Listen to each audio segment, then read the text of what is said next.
बळीला पाताळामध्ये भगवान वामनांनी घातलं, तो बली प्रतिपदा.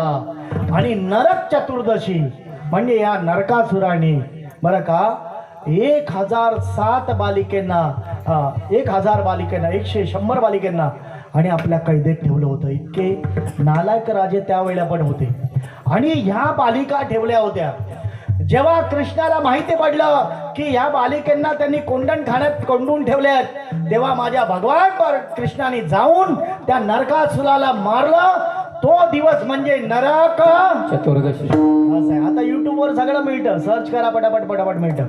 पण हे माहिती आपल्याला असायला पाहिजे.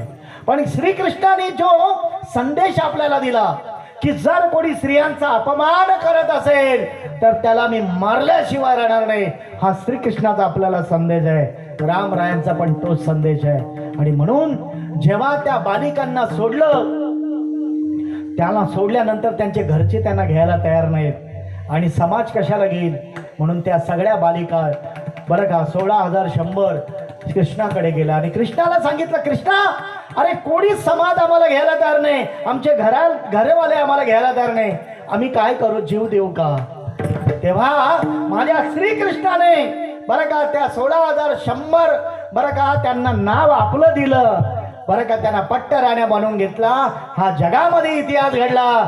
आणि नालायक लोक म्हणतात श्रीकृष्ण श्री लंपट होता, अजिबात नाहीये. माझ्या त्या बालिकांना माझ्या श्रीकृष्णाने नाव दिलं.